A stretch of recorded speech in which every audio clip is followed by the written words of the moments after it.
Damu ya Watanzania waliouawa kinyama wakati wa maandamano sasa imeanza kumwandama Samia Suluhu.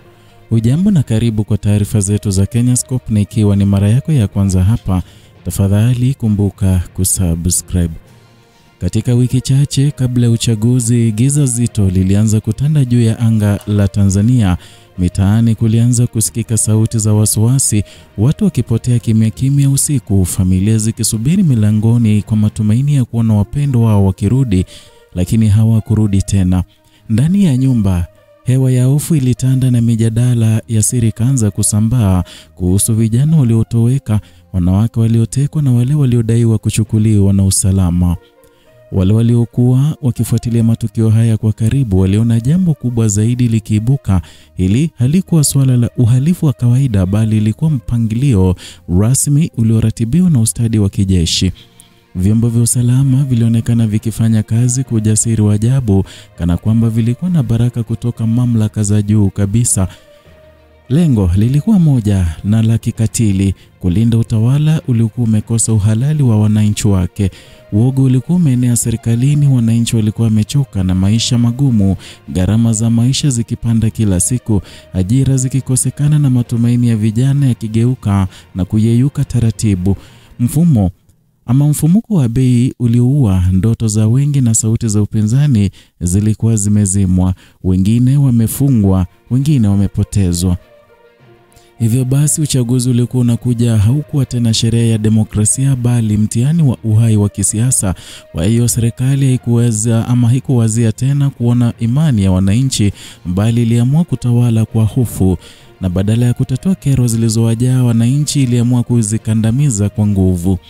Utekaji, mateso na kukamatwa kabla ya maandamano vilikuwa sehemu ya mkakati wa kuua cheche yoyote ya upinzani kabla haijawaka moto. Vyombo vya usalama havikufanya haya kwa maamuzi ya haraka, vilikuwa vinatimiza maagizo yaliyokuwa yakitoka juu kabisa hadi ofisi ya rais. Siku ya kupiga kura ilipofika, taifa lilipuka kwa hasira, na kutoka Dar es Salaam hadi Mwanza, kutoka Arusha hadi Mtwara, wananchi walijaa mitaani wakitaka haki na uwazi, lakini majibu ya dola yalikuwa ya haraka na ya kinyama. Askari walimiminika barabarani, magari ya kijeshi yakapita huku yakirusha risasi za moto na machozi. Amri ya kutotoka nje ilitolewa, na mitandao ya kijamii ikazimwa ghafla. Tanzania ilitumbukia katika giza totoro la kimya. Mawasiliano yakakatika, simu zikawa hazifanyi kazi, kamera zikanyamazishwa. Dunia haikuweza tena kuona kilichokuwa kikiendelea ndani ya mipaka hiyo ya nchi.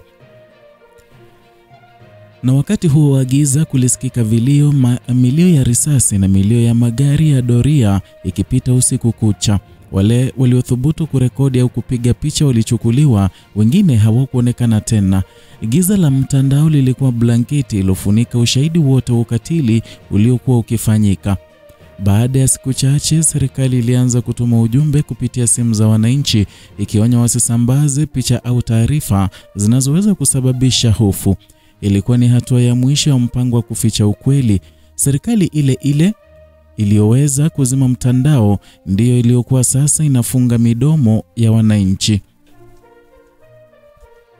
Kila kitu kilikuwa kimepangwa kwa makini. Awamu ya kwanza iliondoa waandaaji wa maandamano kupitia utekaji. Awamu ya pili iliwapiga risasi waliokuwa mitaani siku ya kura. Awamu ya tatu ilizima mtandao ili kuficha ushahidi, na hatua ya mwisho, vitisho na propaganda za kiserikali vilihakikisha hakuna mtu angezungumza. Hii haikuwa ghasia zisizokuwa na mpangilio. Huu ulikuwa ni mchezo wa mahesabu ya kisiasa ulioandaliwa kwa uangalifu mkubwa kutoka kileleni mwa mamlaka. Serikali ilipoona dunia inaanza kuuliza maswali, ilibadilisha hadithi. Ilidai kuwa vurugu zilikuwa zimechochewa na watu wa kigeni, lakini dai hilo lilianguka kabla hata hajamalizika kutamka. Maandamano yalitokana na maumivu ya Watanzania wenyewe, sio wageni. Hakukuwa na wapinzani waliovuka mipaka wala fedha za kigeni zilizoingia. wote waliouawa walikuwa Watanzania, wote waliokamatwa walikuwa Watanzania, na amri ya kuzima mtandao ilitolewa ndani ya Tanzania na mamlaka ya Tanzania. Serikali ilitaka kuosha mikono yake kwa damu ya raia, lakini historia haiondoki kirahisi. Damu ya wasio na hatia ilimwagika kwenye ardhi ya taifa lililojivunia amani kwa miongo mingi, na sasa damu hii imeanza kumwandama Rais Samia Suluhu kwa nguvu ambazo hakuna jeshi linaloweza kuzuia. Kama kivuli, sauti za waliouawa zinaendelea kusikika katika usiku wa Dar es Salaam, katika mitaa ya Arusha na katika milima ya Mbeya. Kila kilio cha mama aliyempoteza mwanaume, kila machozi ya kijana aliyeteseka gerezani vinakuwa ushahidi hai dhidi ya utawala unaojaribu kuficha ukweli. Kwa muda mrefu serikali imekuwa ikisema amani imerejea, lakini amani gani inaweza kujengwa juu ya makaburi yasiyo na majina? Utulivu wa hofu si amani, ni ukimya wa hofu, ni utulivu wa watu wanaojua kwamba kuzungumza kunaweza kuwaua. Damu ya Watanzania wasio na hatia imeanza kulia kutoka ardhini, kama vile Biblia inavyosema kwamba damu ya Habeli ililia kutoka ardhini baada ya kuuawa na Kain. Kilio hicho hakina mwisho na kinaendelea kumfuata yule aliyeidhinisha ukatili huo. Wale wanaosoma historia wanajua damu ya wasio na hatia haikai kimya. Kila utawala uliomwaga damu ya raia wake wandamwa na laana ya vizazi. Iwe kwa njia ya kisiasa, kiuchumi au kisaikolojia, malipo yake hufika. Kwa Samia Suluhu leo dunia inashuhudia jinamizi la kisiasa lililoanza kumzunguka. Sauti za waliopotea, picha zilizofutwa na kumbukumbu za watu walioteswa zinamwandama kila hatua. Wanaoamini wanasema ni hatima ya uongozi mkali, wapinzani wanasema ni malipo ya damu. Wakati kamera zikiwa zimezimwa, historia ilikuwa inaandikwa kwa damu, na sasa maandiko haya yanarudi kumtafuta yule aliidhinisha ukimya huo. Tanzania ambayo ilijulikana kwa amani na upole wa wananchi wake sasa inatajwa miongoni mwa nchi zilizoingia katika enzi ya hofu. Wale waliojua marafiki wa taifa hilo wanashangaa kuona nchi inayozalisha utulivu sasa ikiogopa kivuli chake yenyewe. Vyombo vya habari vya kimataifa vimeweka wazi kuwa yale yaliyofanyika wakati wa kuzimwa kwa mtandao yalikuwa ni mauaji ya kimfumo. BBC ilithibitisha kuwa mashambulizi yalipangwa, yakaratibiwa na yakatekelezwa kwa ruhusa ya moja kwa moja kutoka mamlaka za juu serikalini. Lakini jambo kubwa zaidi ni kwamba damu iliyomwagika haijakauka, imeanza kumulilia kisasi yule aliyeruhusu kumwagwa kwa damu hiyo. Ni damu inayohangaisha nafasi ya taifa na inayokosesha usingizi roho ya yule anayejaribu kuisahau. Leo Samia Suluhu anaonekana kupoteza mvuto ndani na nje ya nchi. Wale waliokuwa washauri wake wanamwacha kimya kimya. Uhusiano wa kimataifa unapoa, uchumi unadidimia, na hata chama chake kinaanza kumgeuka taratibu.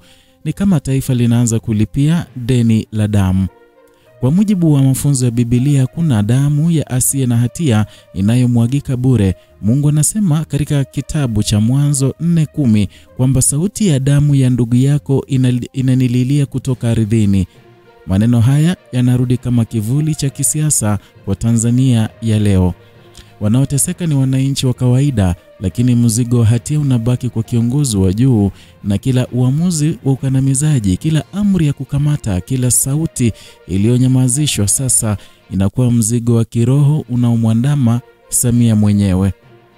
Historia haijawahi kusamehe wale waliogeuza serikali kuwa chombo cha hofu, na sasa historia hiyo imeanza kuandika ukurasa wake mpya dhidi ya Samia Suluhu.